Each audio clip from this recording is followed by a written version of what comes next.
ہمارے شاعر اقبال نے کہا ہیچ چیز خود بخود چیز نشد، ہیچ آہن خنجر تیغ نشد، ہیچ حلوہ نشد استاذ کار، تا غلام شکر ریز نشد، مولوی ہرگز نشد مولا روم، تا غلام شمس تبریز نشد۔ کیا خوبصورت! اب تو ہمارے یہاں فارسی سمجھی نہیں جاتی، ہمارے اب مدارس میں بھی نہیں پڑھائی جاتی۔ آج سے 50 سال پہلے فارسی بہت زیادہ لکھی پڑھی جاتی تھی۔ فرماتے ہیں کوئی چیز خود بخود چیز نہیں بنتی، کوئی لوہا پڑے پڑے تلوار نہیں بنتا کہ 10 ملین سال گزرنے کے بعد لوہا خود بخود خنجر بن گیا، چھری بن گیا، تلوار بن گیا۔ کوئی آتا ہے جو اسے ڈھالتا ہے، پگھلاتا ہے اور بناتا ہے۔ پیدائشی طور پر کوئی ڈاکٹر نہیں ہوتا، وہ سیکھتا ہے تو ڈاکٹر بنتا ہے۔ پیدائشی طور پر کوئی حلوائی نہیں ہوتا، وہ سیکھتا ہے تو لڈو بنانا جانتا ہے۔ اور مولوی روم، مولانا روم نہ بنتا کبھی بھی اگر شمس تبریز کے ہاتھوں میں ہاتھ نہ دیتا۔ بڑا مزہ آ رہا ہے کہ میں ابھی ترکی سے آ رہا ہوں، ترکی انگلینڈ ہماری جماعت گئی تھی، تو میں قونیہ گیا، وہاں ہماری تشکیل نہیں تھی، لیکن میں نے کہا وہاں مولانا روم کے دربار پہ حاضری دینی، تو وہاں سے 900 کلومیٹر دور تھا، تو ہم فلائٹ لے کر گئے۔ میں حیران، دنیا میں پہلا مزار دیکھا جہاں ٹکٹ لگا ہوا تھا، 20 لیرہ، 20 لیرہ کا مطلب کوئی 900 روپیہ، 45 روپے کا لیرہ تھا بھی جب ہم گئے۔ تو دنیا کا واحد دربار دیکھا، مزار دیکھا جہاں ٹکٹ لگا ہوا تھا۔ اتنے لوگ آتے ہیں، اور حیرت کی بات ہے کہ غیر مسلم زیادہ تھے، مسلمان کم تھے، عورتیں مرد، اور وہاں کھڑے ہوتے ہیں، باقاعدہ ان کی ڈیوٹی ہے کہ وہ، چونکہ ہمارے مغرب کی عورتیں ہوتی ہیں بیچاری، بہت مختصر لباس ہوتا ہے، تو ان کو وہ دیتی ہیں پورا عبایا دیتے ہیں، وہ عبایا پہن کے جاتی ہیں، سر سکارف پہن کے جاتی ہیں، پھر دوسری طرف سے نکلتی ہیں تو اتار کے ان کے حوالے کر دیتی ہیں۔ تو انہوں نے، ترکی والوں نے اچھی خاصی کمائی بنائی ہوئی ہے۔ تو وہاں حاضری ہوئی تو مجھے یہ شعر یاد، شمس تبریز بھی ساتھ ہی، ان کی قبر ساتھ ہے، وہاں بھی ہمیں لے گئے۔ مولانا روم بڑے علم والے تھے، لیکن وہی خشک علم تھا جس میں کوئی معرفت کی چاشنی نہیں تھی، سوز و ساز نہیں تھا، سوز و گداز نہیں تھا، عشق و محبت نہیں تھی، خالی قیل و قال تھا۔ جیسے آج قیل و قال نے ہمیں توڑ کے رکھ دیا، مسجد سے بھی نفرت کی وہ ہوا چلی کہ فرقہ واریت کی آگ ایسی بھڑکی کہ روزانہ لاشیں گر رہے ہیں، نہ مارنے والے کو پتہ ہے میں کیا کر رہا ہوں، نہ مرنے والے کو پتہ ہے مجھے کیوں مارا جا رہا ہے، اور اس کے پیچھے ممبر پر بیٹھنے والے کو اللہ کا نہیں پتہ، اس کے اللہ کا رسول کا نہیں پتہ۔ اس نے، اور خاص طور پر میرے بر صغیر میں اتنی نفرت ہے کہ ایک دوسرے کو سلام بھی نہیں کرتے، مصافحہ بھی نہیں کرتے، ایک دوسرے کے پیچھے نماز بھی نہیں پڑھتے، انتہا ہو گئی ہے نفرت کی۔ تو مولانا روم بھی کچھ ایسے ہی تھے، مطلب ایسے سمراج، یعنی کوئی فرقہ وادیت والے تھے، سر منطق فلسفہ کے بادشاہ تھے۔ تو مسجد میں حوض کے کنارے بیٹھے ہوئے درس دے رہے تھے، اور ان کی کتابوں کا ڈھیر، کلمی کتابیں وہ سامنے رکھا ہوا تھا۔ تو شمس تبریز آ گیا ننگے پاؤں، دیہاتی شکل، لگتا تھا یہ تو کوئی ان پڑھ جٹ آدمی۔ تو آ کر انہوں نے بڑے بھول پن سے کہا، مولوی صاحب این چیست، یہ کیا ہے؟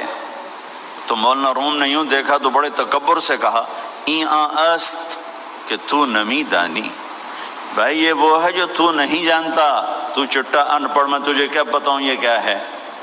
وہ ایک دم آگے بڑھے، وہ کتابوں کو جو یوں دھکا دیا وہ ساری حوض میں جا گری۔ اب وہ زمانہ پریس کا تو تھا نہیں، میں چلو 2-4 اور لے کے آ جاؤ، وہ تیرا بیڑا غرق کو بدبخت، اور تو نے میری ساری زندگی کی محنت برباد کر دی۔ تو شمس تبریز مسکرائے اور حوض میں اترے، اور یوں ساری کتابیں خشک نکال کے باہر رکھ دی، ایک کاغذ نہیں بھیگا ہوا۔ یہ کرامات اولیاء ہے۔ مولانا روم، این چیز، یہ کیا ہے؟ تو انہوں نے مسکرا کے کہا، این است کہ تو نمی دانی، یہ وہ ہے جو تو نہیں جانتا۔ بس پھر مولوی روم مولانا روم بن گئے، انہیں فلسفے بھی بھول گئے۔ اس کو ہمارے شاعر خواجہ غلام فرید رحمت اللہ علیہ نے کہا ہے، سکھ ریت روش منصوری نو ہن ٹھپ رکھ کنز قدوری نو، ہادی نہ سمجھ ہدایہ کافی نہ سمجھ کفایہ، کر پرز شرع وقایا ایو دل قرآن کتابے۔ یہ ہماری زبان کی شاعری ہے سرائکی کی۔ مزدار قصہ تھا، آپ کو سنا دیا۔ کوئی چیز خود نہیں تو اللہ تعالیٰ نے 4 قسمیں 2 تاکیدیں کہ نہیں میں نے ہی تمہیں بنایا ہے، تم خود بخود نہیں بنے۔ ام خلقوا من غیر شیء، ایک اور آیت، کیا تم خود بخود بنے ہو؟ ام ہم الخالقون، کیا تم اپنی ذات کے بنانے والے خود ہو؟ نہیں، تمہارا بنانے والا وہو الخلاق العلیم، تیرا بنانے والا ایک زبردست خالق ہے۔ عاص بن وائل آیا، اس کے ہاتھ میں ایک ہڈی تھی ایسی پرانی، اس نے یہاں رکھی اور ایسے مسئلہ اس کو، وہ ساری چورا چورا ہو گئی اللہ کے نبی کے سامنے، پھر پھونک ماری، وہ ساری ہوا میں اڑ گئی۔ کہنے لگا محمد تیرا رب اسے زندہ کرے گا؟ کیا تیرا رب اسے زندہ کرے گا؟ یہ تو ریت بن کے اڑ گئی۔ جبریل آ گئے فوراً کہ یا حبیب اللہ، یا رسول اللہ، میرے رب کا پیغام سنا دیں، پیغام سنا دیں۔ اولم یر الانسان انا خلقناہ من نطفۃ فاذا هو خصیم مبین۔ دیکھو دیکھو جس کو میں نے گندے پانی سے بنایا آج مجھ سے مناظرے کرتا ہے، مجھ سے مناظرے کرتا ہے۔ وضرب لنا مثلا ونسی خلقہ، اور مجھے مثالیں دیتا ہے کہ اسے کون زندہ کرے گا، اور اپنی پیدائش بھول گیا۔ قال من یحیی العظام وہی رمیم، کہتا ہے اس ہڈی کو کون زندہ کرے گا؟ قل، کہو میرے حبیب، یحییھا الذی انشأھا اول مرہ، اسے وہ زندہ کرے گا جس نے اسے پہلے بنایا تھا۔ وہو بکل خلق علیم، اس کو پتہ ہے میری مخلوق کہاں، میرے رب کا علم تو دیکھو۔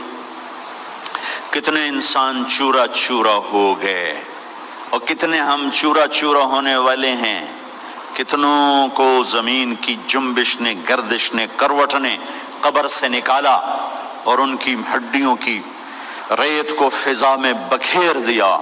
کتنے پانیوں میں بہہ گئے، جانوروں نے پھاڑ دیا، آگ میں جل گئے، قبروں میں رل گئے، اور ایک قبر میں 100 اکٹھے ڈال دیے گئے، اور پھر آ رہے ہیں آخری انسان تک چورا چورا ہو کے بکھر گئے۔ 7 چوپائے، 7 پرندے، 7 مچھلیاں، 7 جانور، ساری کائنات کی زندہ چیزیں سب کٹھی ہیں، اور ایک رب کا حکم ہوگا فَإِذَا هُم مِّنَ الْأَجْدَاثِ إِلَىٰ رَبِّهِمْ يَنْسِلُونَ۔ اللہ ہم سب کو قبروں سے کھڑا کر کے زندہ کر کے دکھا دے۔ ہاں، مجھ سے کہتا ہے زندہ کون کرے گا؟ آپ اسے کہیں جس نے یہ کچھ نہیں تھا اور اسے بنایا تھا وہی زندہ کرے گا۔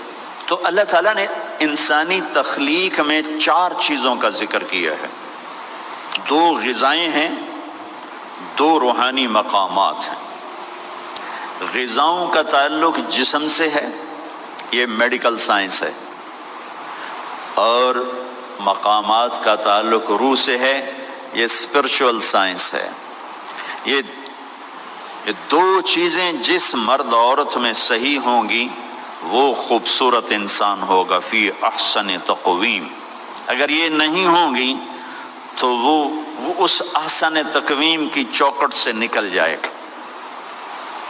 یہ پہلی 2 چیزیں، یہ علم طب ہے جو اللہ آپ کو دے رہا ہے، جو آپ کو دیا گیا ہے، جس کو آپ لے رہے ہیں، اور زندگی بھر یہ یاد رکھیں، جب تک اپنے آپ کو جاہل سمجھیں گے اللہ علم دیتا رہے گا، اور جب تک خدمت کے جذبے سے چلیں گے اللہ علم دیتا رہے گا۔ جب آپ کاروباری بن گئے تو پھر آپ ایک بے رحم تاجر ہوں گے، آپ طبیب نہیں ہوں گے۔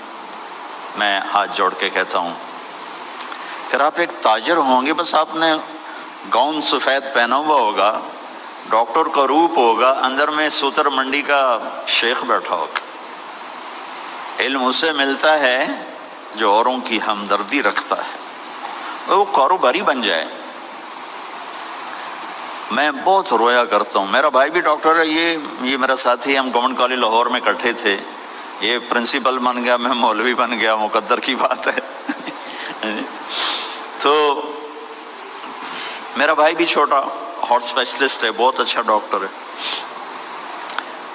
جس دیس میں مظلوم وکیل کے پاس جائے تو وکیل اس سے گاہک تصور کر کے ڈیل کر رہا ہو کہ میرا گاہک آ گیا، میرا گاہک آ گیا، اور مریض تڑپتا ہوا ڈاکٹر کے پاس جائے اور ڈاکٹر کہے گاہک آ گیا، کسٹمر آ گیا، پھر وہ اپنی فیس بھی الگ لے اور لیبارٹریوں کو ٹیسٹ کروانے کے لیے جو نسخے بھیجے تو اس کے پیسے بھی الگ لے، پھر کمپنیاں اس کو خرید کر 5 روپے کی بجائے 50 روپے کی گولی لکھوائیں اور وہ ادھر سے بھی لے، تو میں ہاتھ باندھ کے کہتا ہوں وہ ڈاکٹر نہیں ہے، تاجر ہے۔